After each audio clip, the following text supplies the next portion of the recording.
नमस्कार फ्रेंड्स। अब मौसम बदल गया है और हमारे गार्डन में जो ये कॉलियस के पौधे हैं, अब इनको फिर से रीपॉट करने का टाइम आ गया है, क्योंकि सर्दियों में ये तो बिल्कुल पेड़ ही बन गए हैं। देखिए, मेरे गार्डन में बहुत सारे पौधे थे कॉलियस के, जिनकी बहुत सारी वैरायटी मेरे पास है और बहुत ही खूबसूरत पैटर्न में और कलर में ये पौधे हैं। लेकिन अब बीती सर्दियों इन सभी में कुछ अलग ही तरह की ग्रोथ हुई है। पत्तियां इनकी झड़ गई और टहनियां काफ़ी ऊंची ऊंची हो गई हैं। ये मैं आपको जो दिखा रही हूँ, ये पिछले साल गर्मियों में कुछ इस तरह से खिले हुए थे। और ये देखिए, मेरे पास ग्रीन कलर का भी कोलियस है। तो इन सब की अब शेड में भी फ़र्क आ गया है और इनके साइज़ में, शेप में बहुत ही अलग-अलग फ़र्क आ चुका है। अब ये उतनी खूबसूरती से नहीं खिल रहे हैं जितने पहले थे। तो इसलिए अब ज़रूरी है कि थोड़ा-सा इन पर ध्यान दिया जाए, इनको रीपॉट किया जाए, प्रूनिंग की जाए, इनकी मिट्टी में उन सभी चीज़ों को डाला जाए जिनकी इनको ज़रूरत है। अगर आपके गार्डन में फूलों वाले पौधे नहीं हैं, तो अगर आप कॉलियस को लगाएंगे तो इसकी रंग-बिरंगी पत्तियां आपको फूलों जैसा एहसास देंगी। इतनी खूबसूरत पैटर्न में और कलर में इसकी पत्तियां होती हैं। तो इसके लिए सबसे पहले हमारे पास, अगर आपके पास पुराने कॉलियस हैं तो आप उनकी प्रूनिंग कीजिए, उनको निकालिए गमले से बाहर और उनकी मिट्टी को बदलिए। और जो आपके पास कटिंग्स हैं, इनसे भी आप नए पौधे ग्रो कर सकते हैं, क्योंकि कॉलियस सबसे ज़्यादा इजी प्लांट है ग्रो करने में। आप इसकी एक हल्की सी छोटी सी डंडी भी अगर कहीं लगा देंगे तो भी ये उग जाता है। लेकिन अगर आपके पास कॉलियस नहीं है तो आप कहीं से भी इसकी कोई कटिंग ले सकते हैं, क्योंकि बहुत सारे कलर और वैरायटी में ये मिलता है। तो इसकी आप कहीं से भी कोई कटिंग अगर ले लेते हैं, किसी फ्रेंड से ले लेते हैं, तो आप उसे आसानी से उगा सकते हैं। हमें अब अपने पौधे को अगली गर्मियों के लिए तैयार करना है। तो जब हम रीपॉट करते हैं तो उसको चेक करते हैं। देखिए, इसकी रूट्स किस तरह से खराब हो रही हैं, लेकिन प्लांट पूरा हेल्दी है। यानी कि रूट्स का जो अभी खराब हुआ पार्ट है, उसका नुकसान पूरे पौधे को अभी नहीं हुआ है। तो इसलिए इसकी हार्ड प्रूनिंग की गई है। हार्ड प्रूनिंग में हम इसकी एक्स्ट्रा सारी ब्रांचेस तो हटाते ही हैं, साथ में जो मेन स्टेम है उसको भी कट कर देते हैं, जो सबसे स्ट्रांग होती है। तो इस तरह से जब आप प्लांट को ग्रो करते हैं, एक तो उसमें जो ब्रांचेस हैं वो बहुत आती हैं और आपका प्लांट भी बहुत बुशी बन जाता है। जब आप अपने पौधे को लगाते हैं तो सबसे पहले आपके पौधे का जो ड्रेनेज होल है वो बिल्कुल क्लियर होना चाहिए, ताकि एक्स्ट्रा पानी पौधे में से निकल जाए।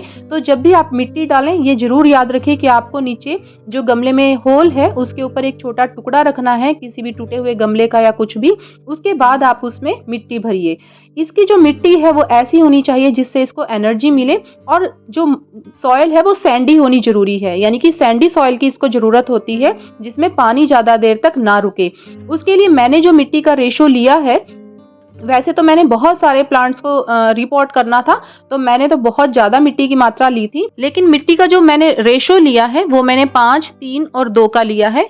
कि अगर आपके पास खेत की मिट्टी है या आपके गार्डन की मिट्टी है तो आप उसके 5 डिब्बे ले लीजिए। उसमें 3 डिब्बे आप रेत ऐड कर दीजिए, जो रिवर सैंड होता है वो मिला दीजिए, और 2 डिब्बे आप उसमें ऑर्गेनिक फर्टिलाइज़र ऐड कीजिए। मेरे पास गोबर की खाद का बहुत अच्छा ऑर्गेनिक फर्टिलाइज़र था बना हुआ, मैंने वो मिलाया है।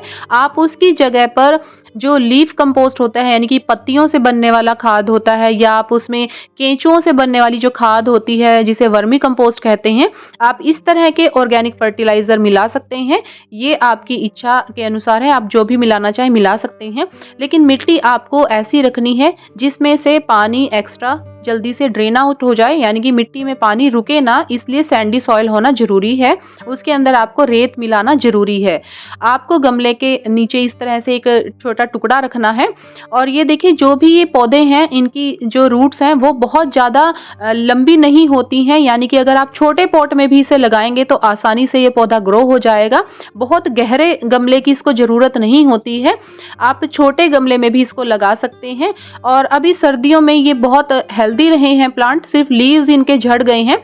इस तरह से कोलियस की प्रूनिंग करने से, यानी कि इसकी ब्रांचेस को कट करने से, जब ये पौधा ग्रो करेगा, दोबारा से इस पर नई ग्रोथ आएगी तो ये बहुत ज़्यादा बुशी भी हो जाएगा, क्योंकि जहाँ से हम एक ब्रांच को कट करते हैं वहाँ से नई 2 या 3 ब्रांचेस निकलती हैं। और ये बात हर प्लांट के ऊपर लागू होती है। तो जब भी आपको अपना कोई भी पौधा बुशी बनाना है तो आप उसकी जो स्टेम्स हैं उनकी कटिंग कीजिए, थोड़ी थोड़ी सी उनको काट दीजिए। तो आप देखेंगे कुछ ही दिनों में कि वहाँ से जब नई ग्रोथ होती है तो वहां पर 2 ब्रांचेस नई निकलती हैं। कटिंग से भी ये प्लांट बहुत जल्दी ग्रो हो जाता है।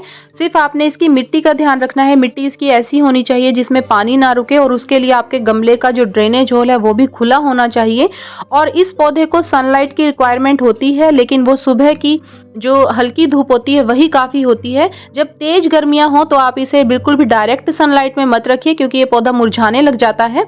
बहुत तेज गर्मी में आपको इसे कम से कम 2 बार पानी देना होता है। अभी आप केवल 1 बार पानी देंगे तो भी ठीक है, तभी आपका प्लांट अच्छे से ग्रो कर पाएगा। कोलियस को नमी पसंद है, यानी कि इसकी मिट्टी अगर थोड़ी मॉइस्ट भी रहती है तो इसे पसंद है, और इसे इनडायरेक्ट जो सनलाइट है वो जरूरी होती है इसके लिए। तो आप 6 घंटे की सुबह की धूप अगर इसको देंगे तो इसके लिए काफ़ी है। और आप इसे इंडोर भी रख सकते हैं, इंडोर भी ये पौधा बहुत आराम से चलता है। इंडोर सिर्फ आपने इतना ध्यान रखना है कि आपको इसे पानी 2 दिन में 1 बार देना है, या जब आपको लगे कि मिट्टी अब ज़्यादा ही सूखने लगी है तब आप इसे पानी दीजिए। दोपहर बाद की जो तेज धूप होती है उससे आपको अपने पौधे को बचाना है, इसके लिए आप इसे शेड में रखें।